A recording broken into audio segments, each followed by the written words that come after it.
O jejum tem sido, na Bíblia e na história, parte de um caminho de preparação que pavimenta a chegada dos avivamentos. Se queremos viver avivamento, se queremos viver aquilo que Deus tem para nós na sua plenitude, não podemos ignorar a importância do jejum como um fator preparatório.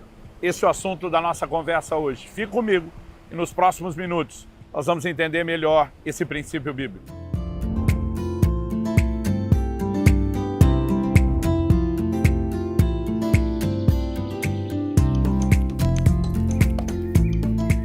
Estou hoje na praia de Cruz das Almas, em Maceió, passando para trazer mais uma palavra ao seu coração.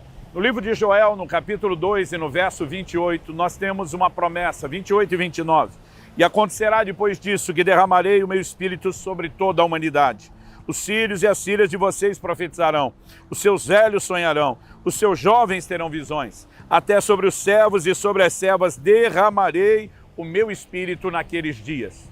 Interessante que essa profecia de um derramar do Espírito Santo, e se há algo que nós possamos classificar como avivamento, uma visitação dos céus, um grande mover despertador da parte de Deus, é de fato essa profecia. Interessante que ele começa no verso 28 dizendo, e acontecerá depois disso. A pergunta é, depois de quê? Para que nós possamos entender o resultado, nós precisamos entender aquilo que geraria a consequência. O resultado seria uma consequência. E essa profecia ela não começa no verso 28. Na verdade, se nós voltarmos no versículo 12 de Joel, capítulo 2, nós vemos Deus dizendo o seguinte, ainda assim, agora mesmo, diz o Senhor, convertam-se a mim de todo o coração, com jejuns, com choro, com pranto. Rasguem o coração e não as suas roupas. Convertam-se ao Senhor seu Deus, porque Ele é bondoso e compassivo, tardio irá-se, grande misericórdia, e muda de ideia quanto ao mal que havia anunciado. Quem sabe se Ele não se voltará, mudará de ideia, e ao passar deixa uma bênção. Bom, no verso 15 ele diz, toquem a trombeta em Sião, proclamem um santo jejum, convoquem uma reunião solene, reúnam o povo, santifiquem a congregação, congreguem os anciãos, reúnam as crianças e os que mamam no peito, que o noivo saia do seu quarto, a noiva dos seus aposentos, e que os sacerdotes, ministros do Senhor, chorem entre o pórtico e o altar e orem, poupa o teu povo, ó Senhor, não faças da tua herança objeto de deboche e de zombaria entre as nações. Deus estava chamando o povo a voltar a Ele de todo o coração. Isso deveria ser feito como? Com jejuns, com arrependimento, com santificação, com oração. E lá na frente Deus diz, e acontecerá depois disso, depois do cumprimento dessas coisas que eu estou reivindicando, depois da prática dessas exigências necessárias que preparam o caminho do avivamento, eu vou derramar do meu Espírito. O próprio Senhor disse, o meu povo que se chama pelo meu nome, se humilhar e orar, e invocar o meu nome. Quando Deus começa a falar de humilhar, quase sempre o contexto de jejum está relacionado a isso. Não só o arrependimento, mas no pacote o jejum, que é chamado na Escritura de um ato de humilhação, de afligir a alma. O anjo que aparece a Daniel no final do seu jejum diz, desde o dia que você dispôs o coração a buscar o seu Deus e a se humilhar perante Ele. O jejum tem sido sempre parte de um ingrediente necessário para o mover de Deus. Interessante que nos dias de Joel, aquela atitude do povo de obedecer à convocação profética, de se render ao chamado de Deus, os levou a experimentar resultado ainda naquele tempo, ainda naquela época. O verso 18 de Joel, capítulo 2, diz, então o Senhor teve grande amor pela sua terra e se compadeceu do seu povo.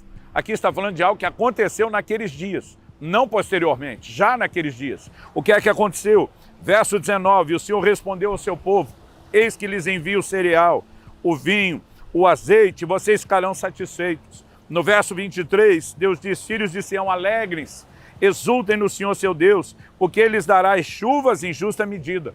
Fará descer como no passado as primeiras e as últimas chuvas. Como que o cereal, o vinho, o azeite seriam restaurados, à medida que o ciclo das chuvas fosse restaurado.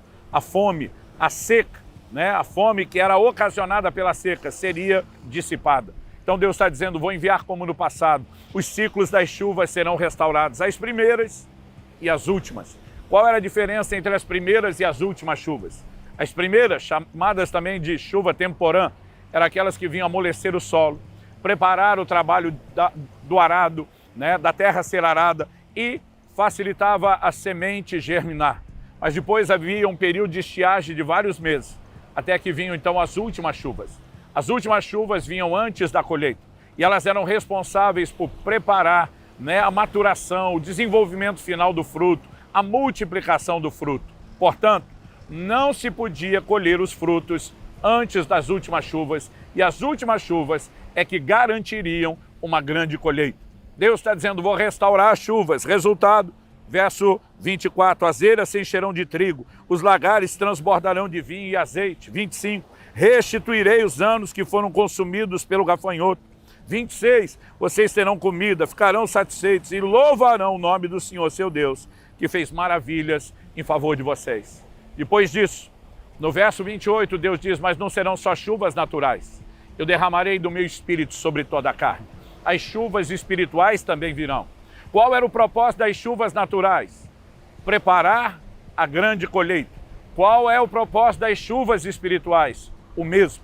Então, quando Deus diz acontecerá depois disso, há duas formas de entender.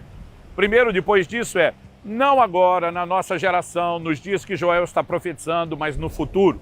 E também depois disso, depois que as exigências que eu estabeleci de jejum, oração, consagração forem cumpridas. Na verdade, eu particularmente não acredito que é um ou outro, e sim que é uma combinação dos dois. Então Deus diz, acontecerá depois, derramarei do meu espírito. Essa parte do derramar do espírito não aconteceu nos dias de Joel. Ela acontece no dia de Pentecostes. Sabemos disso porque em Atos 2,15, Pedro se levanta para uma multidão que está atônita, presenciando as pessoas cheias do Espírito, né? Falando em outras línguas. Ele diz, esses homens não estão bêbados como vocês estão pensando, porque afinal de contas ainda são 9 horas da manhã. Ele estava dizendo, isso é o que foi dito pelo profeta Joel. E acontecerá nos últimos dias, que derramarei do meu espírito sobre toda a carne, vossos filhos e vossas filhas profetizarão. Agora, Pedro, pelo Espírito, dá uma calibrada na profecia. Ela se cumpre no dia de Pentecoste com aquela característica depois disso.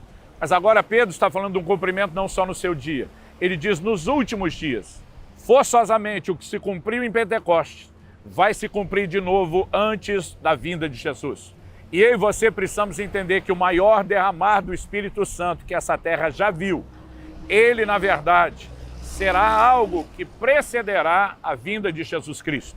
Portanto, não há como falarmos de avivamento futuro e ignorarmos essa promessa que ainda vai se cumprir. Mas o que eu e você precisamos entender é a figura das chuvas. Em Tiago, no capítulo 5, nos versos 7 e 8, a Escritura nos diz o seguinte, portanto, irmãos, sejam pacientes até a vinda do Senhor. Eis que o lavrador aguarda com paciência o precioso fruto da terra, até receber as primeiras e as últimas chuvas. Sejam também vocês pacientes e fortaleçam seu coração, pois a vinda do Senhor está próxima. A Escritura está dizendo que nós temos que ser pacientes. E ela dá um exemplo de paciência. O lavrador tinha que esperar não só as primeiras, mas as últimas chuvas, para colher o precioso fruto da terra. Porque se colhesse antes, a colheita não seria tão grande, tão abundante, tão próspera, como se ele colhesse depois das chuvas. Particularmente, acredito que Tiago não deu só um exemplo para a nossa paciência. Ele usa uma alegoria profética. Jesus é o lavrador. Nós somos o precioso fruto da terra. E ele está sendo paciente para não voltar sem que venham primeiro as últimas chuvas. O apóstolo Pedro fala disso. Em 2 de Pedro 3,9, ele diz, o Senhor não retarda a sua promessa, ainda que alguns a julguem demorada. Pelo contrário, ele é paciente para com vocês. Observe a declaração de paciência dele. Ele é paciente com vocês. O motivo da paciência, não querendo que ninguém pereça, mas que todos cheguem ao arrependimento. Em outras palavras, ele está exercendo a paciência. Ele não vai apressar a sua vinda. Por quê? Porque ele está de olho na maior colheita de todos os tempos, no maior número possível de pessoas salvas. E se ele vem fazer a colheita antes das últimas chuvas, a colheita não será proporcional àquilo que ele espera, àquilo que ele sonha. Portanto, é necessário que venham as últimas chuvas. A profecia de Joel tem uma parte do seu cumprimento nos seus dias. Tem uma segunda etapa se cumprindo no dia de Pentecostes. Mas Pedro diz, nos últimos dias, isso vai se cumprir de novo. Até porque tem sinais naquela profecia que não se cumpriram nem nos dias de Joel, nem no dia de Pentecostes. O sol se converterá em trevas, a lua em sangue, Esses são sinais que a Bíblia relaciona com a vinda de Jesus. Portanto, há um cumprimento final do derramar do Espírito que está associado à vinda de Jesus. Mas onde eu quero chegar quando falo do jejum, não sozinho, não isolado, mas junto com oração, com santificação, como parte daquilo que prepara e pavimenta o caminho do arrependimento. Nos dias de Joel, Deus diz: voltem-se a mim com jejuns, proclamem um santo jejum. A primeira etapa da profecia não se cumpriu sem jejum. Quando está chegando a fase do segundo cumprimento, nós vemos o jejum sendo restaurado. A Bíblia nos mostra um doido de pedra como João Batista aparecendo na nação de Israel, vivendo um estilo de vida jejuado, se alimentando de mel e gafanhotos, botando seus discípulos para jejuar com frequência, como diz Lucas capítulo 5, verso 33. Então logo ele introduz Jesus, que inicia seu ministério. Nosso Senhor vai para o deserto, jejua 40 dias e 40 noites. Quando o jejum começa a ser restaurado, nós temos um novo cumprimento da profecia de Joel. A pergunta é: se nas duas primeiras etapas de cumprimento o jejum foi um ingrediente indispensável e necessário, da onde deduzimos que na última parte, na terceira etapa de cumprimento, o jejum não será importante. O jejum terá um papel predominante para que as últimas chuvas venham. E agora não falo do jejum no âmbito pessoal, mas sim no âmbito coletivo. Quando nós, como igreja, nos voltarmos a uma busca intensa de jejum, nós entraremos nesse lugar de um derramar do Espírito Santo, que por sua vez são as chuvas que nosso Senhor está esperando para que Ele possa vir colher o fruto da terra. O jejum, além do impacto na nossa vida pessoal e individual, ele terá um impacto coletivo no cenário dos desdobramentos futuros do Reino de Deus. Portanto, eu e você estamos sendo convocados a cooperar com Deus para que Ele finalize sua grande obra na terra. Saiba mais sobre o jejum, pratique mais o jejum.